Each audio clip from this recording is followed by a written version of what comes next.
राष्ट्रीय ओबीसी महासंघाचे अध्यक्ष डॉक्टर बबनराव तायवाडे आपल्यासोबत आहेत. तायवाडे साहेब, ओबीसीमधील राजकीय दृष्टिकोनातून सर्वात मोठा चेहरा म्हणजे छगन भुजबळ राज्याचे मंत्रिमंडळात अनेक वर्षांनंतर नाही आहेत. एक ओबीसी संघटनेचे नेते म्हणून आपण या स्थितीला कसं पाहता?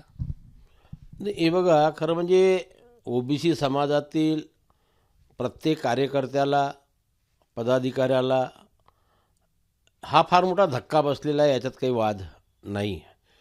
की एक ज्येष्ठ ओबीसी समाजाचे नेते ज्यांनी आतापर्यंत सभागृहामध्ये ओबीसी समाजाची बाजू सातत्याने लावून धरली, समाजाला न्याय मिळवून देण्याचा प्रयत्न केला आणि समाजाच्या पाठीमागे भक्कमपणे उभे राहिले, अशा व्यक्तीला मंत्रिमंडळात स्थान न मिळणे ही फार मोठी शोकांतिका आहे.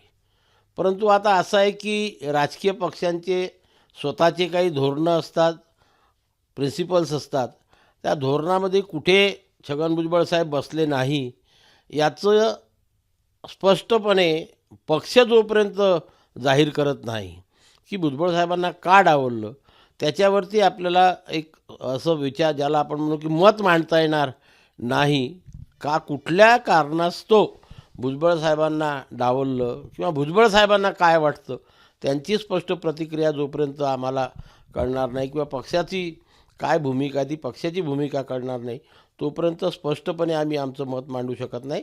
पण एवढं मात्र नक्की आहे की भुजबळ साहेबांना डावलल्यामुळे ओबीसी समाज हा फार दुखावलेला आहे. ज्या पद्धतीने गेल्या काही दिवसात मराठा आरक्षणासाठी मनोज जरांगे पाटील यांनी प्रयत्न केले होते, आंदोलनं केले, ते रोज वक्तव्य देत होते आणि छगन भुजबळ यांना टार्गेट केलं जात होतं. छगन भुजबळही मनोज जरांगे पाटील यांच्या आरोपांना किंवा त्यांच्याकडून जे शाब्दिक हल्ले होत होते त्यांना उत्तर देत होते. त्यामुळे कुठंतरी हे घडलंय असं वाटतंय का? कारण अजित पवार यांना मराठा पॉलिटिक्समध्ये भुजबळांना पुन्हा मंत्री करणं अवघड झालं आहे. नाही, मी तेच म्हटलं तुम्हाला की त्यांच्या पक्षांनी काय धोरण ठरवलं.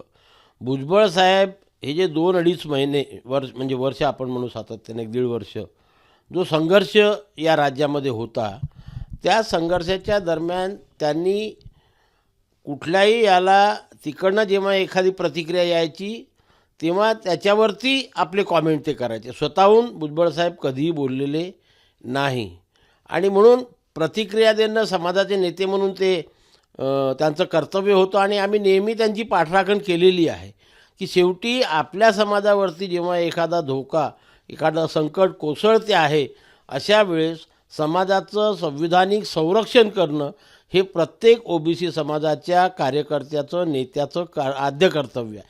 ते कर्तव्य त्यांनी सातत्याने बजावलं आणि त्याच्यामुळे पुष्कळदा ते टीकेचे पात्रसुद्धा ठरलेले आहे, टीकासुद्धा त्यांच्यावरती करण्यात आली आहे.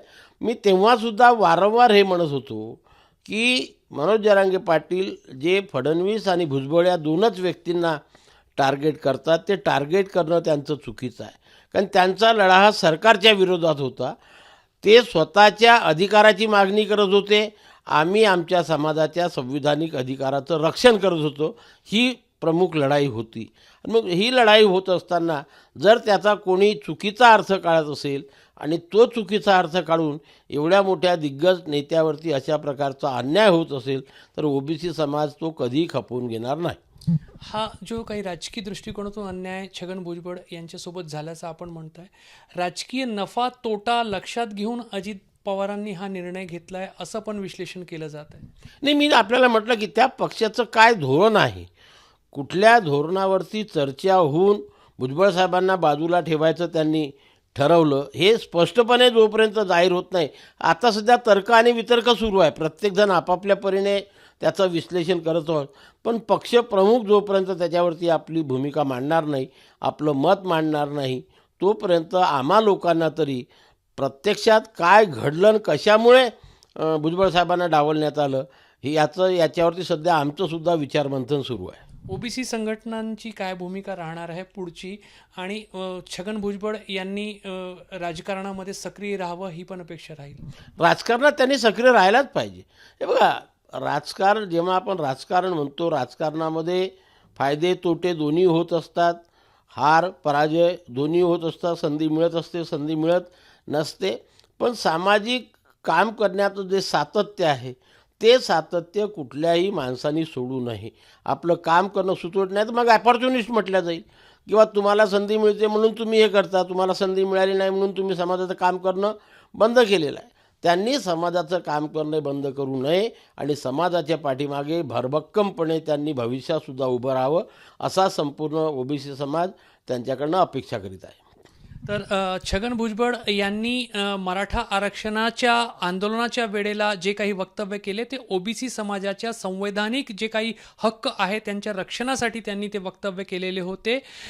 प्रतिक्रिया त्यांनी दिलेली होती. स्वतःहून त्यांनी कुठलेही वक्तव्य केलेले नव्हते आणि त्यामुळे जर त्यांच्यावर अशा पद्धतीने राजकीय अन्याय होत असेल तर हे सर्व दुर्दैवी असल्याची प्रतिक्रिया जी आहे ती राष्ट्रीय ओबीसी महासंघाकडून दिली जात आहे. सोबतच ओबीसींच्या हितासाठी छगन भुजबळ यांनी राजकीय दृष्टिकोनातून पूर्णपणे सक्रिय राहिलं पाहिजे अशी अपेक्षाही ओबीसी महासंघाकडून व्यक्त केली जात आहे. कॅमेरामॅन व्यंकटेश नायडूसह रजत वसिष्ठ, एबीपी माझा, नागपूर.